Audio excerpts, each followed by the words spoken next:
Artinya di sini nanti 15 peserta dari P3 ini akan bisa maju ke sesi wawancara yang ada di sini. Jadi meskipun kita bisa masuk ke sesi wawancara, belum tentu nanti kita bisa lulus dan mengisi formasi ya pada sekolah tersebut.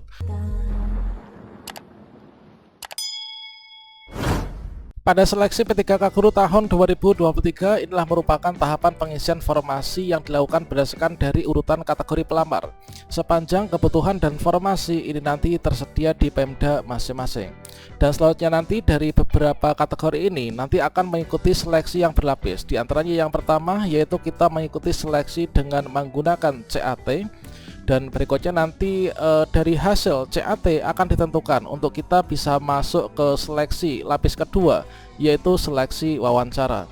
Pada video ini kita akan memberikan gambaran yaitu seperti apa kira-kira mekanisme seleksi wawancara untuk P3K Guru tahun 2023. Tentunya di sini nanti akan ada syarat dan juga ketentuan, dan juga tidak semua guru honorer ini nanti akan bisa masuk pada tahap ini. Bagaimanakah informasinya? Silahkan simak video ini sampai selesai.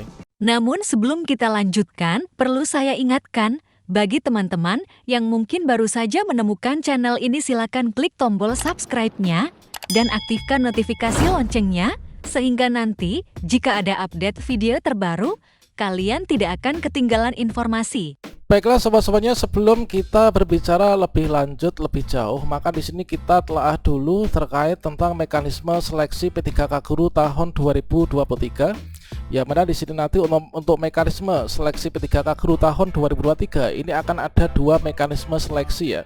Yang pertama yaitu mekanisme penempatan. Nah, penempatan ini nanti akan diberikan kepada teman-teman guru yang sudah lulus passing grade di tahun 2021 atau teman-teman peserta seleksi P3K Guru tahun 2021 yang sudah memenuhi nilai ambang batas namun tidak mendapatkan formasi ya. Kemudian untuk mekanisme kedua yaitu seleksi dengan menggunakan CAT atau Computer Assist Test.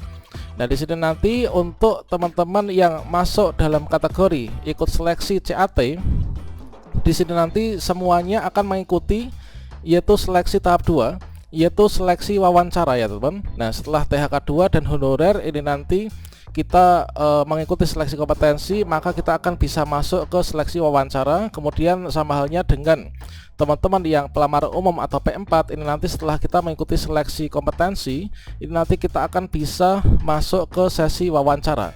Dan berikutnya di sini kalau misalkan kita melihat untuk tahapan pengisian formasi ini adalah dilakukan seperti ini, yaitu penempatan untuk teman-teman yang lulus PG atau lulus passing grade di tahun 2021 ini adalah menggunakan mekanisme penempatan. Berikutnya untuk THK 2, honor sekolah negeri masa kerja lebih dari 3 tahun, dan juga lulusan PPG dan juga guru ASN inilah yang nanti akan mengikuti seleksi wawancara. Dan dengan demikian berarti di sini dapat kita tarik kesimpulan bahwasanya di sini untuk teman-teman P1 atau guru yang sudah lulus passing grade ini nanti tidak perlu ikut seleksi wawancara, dikarenakan kita sudah lulus tinggal menunggu penempatan saja ya. Ketika nanti formasi dibuka kita akan langsung ditempatkan. Kemudian kesimpulan yang kedua yaitu untuk P2, P3 dan juga P4 atau pelamar umum inilah yang nanti akan atau wajib ikut seleksi wawancara ya untuk nantinya lulus seleksi kompetensi. Dan berikut inilah untuk mekanisme seleksi wawancara untuk teman-teman yang masuk dalam kategori pelamar prioritas 2, prioritas 3 dan juga prioritas 4 atau pelamar umum. Nah, di sini kalau misalkan kita melihat pada mekanisme seleksi dengan menggunakan CAT, maka di sini nanti setelah teman-teman baik itu THK 2, honorer maupun juga teman-teman P4 ini nanti ikut seleksi dengan menggunakan CAT yang dilaksanakan oleh Panselnas ya. Namun di sini nanti akan ada perbedaan materi, yaitu untuk materi yang teman-teman THK 2 dan juga masuk dalam kategori P3 atau guru honorer masa kerja lebih dari 3 tahun, maka nanti materi yang diujikan itu adalah materi kompetensi yang merujuk pada standar kompetensi guru serta kinerja guru sesuai dengan peraturan yang berlaku ya. Nah, kemudian untuk teman-teman yang P4 atau pelamar umum terdiri dari lulusan PPG, kemudian guru sekolah negeri masa kerja kurang dari 3 tahun dan juga teman-teman guru sekolah swasta, maka nanti untuk materi yang diujikan itu adalah materi kompetensi yang terdiri dari kompetensi teknis, kemudian manajerial dan juga sosiokultural. Kemudian berikutnya setelah kita mengikuti seleksi ini, maka berikutnya kita ikut seleksi yang berikutnya, yaitu di sini nanti kelulusan seleksi ini akan ditentukan ya. Ini adalah ditentukan oleh ini, nanti kita akan masuk ke sesi wawancara yang akan dilaksanakan oleh pejabat pembina kepegawaian yang hanya diambil dari 3 kali jumlah kebutuhan ya teman. Ingat, hanya 3 kali jumlah kebutuhan, artinya nanti meskipun kita semua bisa ikut seleksi CAT, belum tentu kita nanti semua itu bisa masuk ke sesi wawancara. Dan selanjutnya di sini kita perdalam untuk pembahasan kita terkait tentang mekanisme seleksi wawancara untuk teman-teman P2 dan juga P3 dulu ya. Setelah ini nanti kita bahas untuk mekanisme seleksi wawancara untuk teman-teman yang P4 atau pelamar umum. Jadi untuk mekanisme seleksi wawancara untuk P2 dan juga P3, maka di sini teman-teman untuk THK2 ataupun juga guru honorer sekolah negeri masa kerja yang lebih dari 3 tahun, cut off-nya bulan Juni 2020, maka setelah kita login atau membuat akun, asalkan di Pemda kita ini masih membuka formasi, maka berikutnya di sini nanti kita semua ini akan ikut seleksi dengan CAT ya. Namun perlu kita ketahui bahwasanya di sini nanti teman-teman kalau ingin ikut seleksi dengan CAT, ini terlebih dahulu kita harus lulus seleksi administrasi ya teman.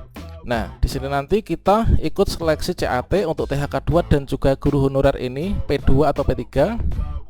Maka di sini nanti kita mengikuti seleksi CAT.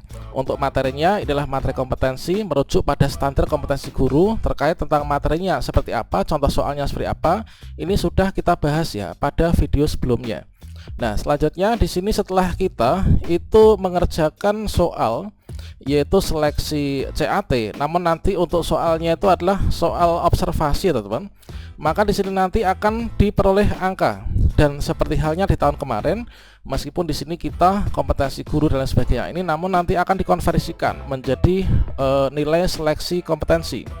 Nah, di sini adalah sesuai dengan Undang-Undang ASN bahwasanya untuk teman-teman guru itu kalau misalkan ingin menjadi P3K diangkat itu harus lulus seleksi kompetensi ya. Yang pertama lulus seleksi administrasi, yang kedua harus lulus seleksi kompetensi. Nah, berikutnya nanti setelah kita mengikuti seleksi CAT, maka otomatis di sini dari kategori pelamar kita apakah P2 ataukah P3, maka di sini nanti kita akan mendapatkan angka-angka yang seperti ini. Dan berikutnya dari angka-angka yang seperti ini nanti, maka nanti yang akan menentukan untuk kelulusan seleksi kompetensi ini, maka di sini nanti akan di ranking, yaitu diambil 3 kali jumlah kebutuhan jabatan ya dalam satu instansi berdasarkan nilai ranking tertinggi dan juga ketersediaan kebutuhan yang ada di sekolah. Nah, barulah setelah nanti teman-teman ikut seleksi kompetensi nanti akan di ranking, diambil nilai yang tertinggi tergantung dari jumlah formasi yang dibuka di daerahnya itu berapa, maka akan dikalikan 3 ya, dikalikan 3, dan yang 3 ini nanti akan berhak untuk maju ke sesi wawancara. Bagi yang tidak maju ke wawancara ini bagaimana? Ya otomatis kita gugur di sini. Artinya kita nanti tidak akan bisa lanjut ya teman-teman. Nah, karena hanya akan diambil 3 kali jumlah kebutuhan nantinya.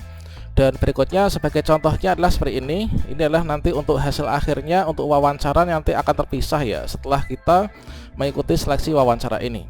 Jadi misalkan di sini nanti ini adalah untuk yang prioritas 3. Jadi di sini nanti termasuk kita itu bisa ikut seleksi ataukah tidak, itu nanti akan ditentukan oleh jumlah formasi yang dibuka. Misalkan di sini kalau misalkan kita melihat kasus yang ada pada suatu daerah, misalkan di daerah A, maka untuk guru kelas SD di sini jumlah formasi yang dibuka 100, ini adalah sudah dipakai untuk penempatan P1 ya. Untuk THK 22, kemudian guru ASN ada 25, kemudian lulusan PPG ada 10, kemudian di sini ada guru swasta jumlahnya 25. Kemudian di sini masih ada formasi yaitu misalkan ada 10 dan juga 18. Maka di sini nanti akan diurutkan dulu untuk penempatannya, yaitu untuk teman-teman yang P2 nanti akan diutamakan untuk penempatannya, artinya nanti akan di ranking sesama P2 untuk masuk ke sesi wawancara. Setelah itu barulah nanti dari P3 diambil nilai yang paling tinggi nanti untuk bisa masuk ke sesi wawancara. Kalau misalkan di sini untuk formasi di Pemda kita misalkan ya, formasi guru kelas SD misalkan, di sini untuk jumlah guru honorer P3 misalkan itu ada sejumlah 40. Nah, kemudian untuk formasi itu ternyata di sana hanya ada formasinya itu 5 teman-teman. Nah, kalau formasinya ini tinggal 5, berarti di sini nanti akan diambil hanya berapa? Yaitu hanya 15 kan? Artinya formasi di sini hanya ada 5, berarti 5 dikalikan dengan 3, maka di sini nanti akan menghasilkan angka yaitu 15. Artinya di sini nanti 15 peserta dari P3 ini akan bisa maju ke sesi wawancara yang ada di sini. Kemudian untuk sisanya, sisa dari 15 ini kemana? Maka di sini nanti kita stop di sini ya, nggak bisa lanjut. Jadi dengan demikian di sini nanti dari 40 peserta seleksi kompetensi dengan observasi, ini nanti jika formasinya hanya ada 5, maka nanti hanya akan ada 15 yang bisa masuk ke sesi wawancara. Sedangkan untuk sejumlah 25 ini nanti kita akan terhenti di sini. Artinya kita nggak bisa lanjut ke seleksi wawancara. Apakah nanti 25 ini bisa ditempatkan? Ya kita tunggu nanti di tahun depan ya, dengan menggunakan mekanisme seleksi yang terbaru nantinya, dan sepertinya nanti menggunakan sistem marketplace calon guru ASN ya teman. Nah, inilah untuk gambaran mekanisme seleksi wawancara untuk P2 dan juga P3 sebagai penentu untuk nanti kita bisa lulus seleksi kompetensi. Dan berikutnya, kira-kira bagaimanakah mekanisme seleksi wawancara untuk P4 atau pelamar umum? Tentunya nanti nggak akan jauh berbeda untuk seleksi wawancara. Jadi ini nanti akan sama halnya dengan seleksi CPNS di tahun 2019 dan sebelumnya, yang mana di sana itu ada SKD dan juga SKB kan. Yang bisa masuk ke SKB itu adalah 3 kali jumlah formasi dari yang sudah lulus passing grade dari SKD teman-teman. Nah, mekanisme seleksi untuk wawancara P4 atau pelamar umum itu adalah seperti ini, yaitu dari teman-teman yang masuk dalam kategori P4 atau pelamar umum terdiri dari lulusan PPG, kemudian guru sekolah negeri masa kerja kurang dari 3 tahun, dan juga teman-teman guru sekolah swasta. Di sini nanti kita mengikuti seleksi dengan CAT. Nah, di sini nanti kita ikut seleksi dengan CAT. Materinya adalah materi kompetensi terdiri dari kompetensi teknis, kemudian manajerial, dan juga sosiokultural. Kalau misalkan di tahun sebelumnya di sini langsung seleksi wawancara, namun di sini enggak. Di sini nanti akan terpisah ya.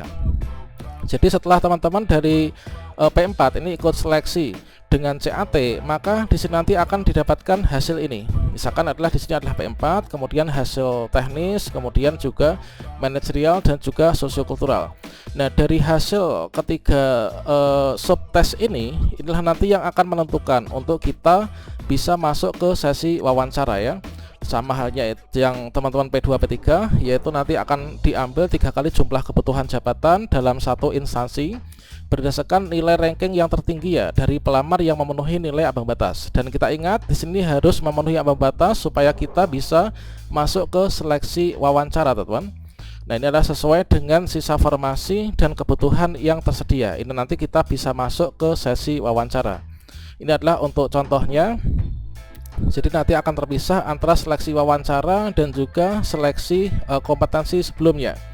Nah, misalkan di sini ada sisa 10 formasi ya. Tentunya di sini nanti formasi ini nanti akan diecer ya. Ini adalah formasi dalam satu instansi. Nanti formasi misalkan di sini ada di sekolah A ya. Nah, misalkan di sini adalah di sekolah A. Coba ini kita hapus dulu. Misalkan di sini untuk di sekolah A itu membuka formasi misalkan. Nah, di sini di sekolah A ini adalah membuka formasi 1. Inilah formasi. Kemudian yang melamar ke sekolah A ini sejumlah ada 10 orang. 10 orang pelamar umum ini melamar ke sekolah A. Mereka yang memenuhi passing grade atau nilai ambang batas dari seleksi kompetensi yang sudah ditentukan masing-masing subkompetensinya. Ini adalah untuk kompetensi teknis, manajerial, dan sosiokultural sudah ada passing grade-nya masing-masing. Nah, bagi teman-teman dari 10 peserta yang melamar ke sekolah A, misalkan yang lulus passing grade ini hanya ada 7 misalkan. Nah, hanya ada 7 peserta. Nah, selanjutnya dikarenakan untuk formasi yang buka ini hanya ada 1, maka berikutnya nanti akan diambil yaitu 3 kali jumlah kebutuhan. Artinya di sini 1 dikalikan dengan 3 ini adalah jadi 3 ya. Nah, di sini berarti nanti akan diambil dari 7 yang lulus passing grade di ranking dari nilai tertinggi hanya ada 3 yang bisa masuk ke seleksi wawancara. Dan dari 3 ini pun nanti yang lulus wawancara ini hanya akan ada 1 dikarenakan formasinya ini hanya ada 1 teman-teman. Jadi meskipun kita bisa masuk ke sesi wawancara, belum tentu nanti kita bisa lulus dan mengisi formasi ya pada sekolah tersebut. Maka dari itu di sini kita perlu mempersiapkan diri untuk menghadapi seleksi P3K Guru di tahun ini, dikarenakan sedikit berbeda dengan tahun sebelumnya. Persiapan kita apa? Yang pertama tentunya kita belajar ya teman-teman. Kita belajar yang baik. Kemudian juga yang kedua, tak kalah pentingnya, ini kita harus berdoa ya. Berdoa semoga nanti kita bisa lulus semua seleksi P3K Guru di tahun ini. Demikian, semoga bermanfaat. Wassalamualaikum warahmatullahi wabarakatuh.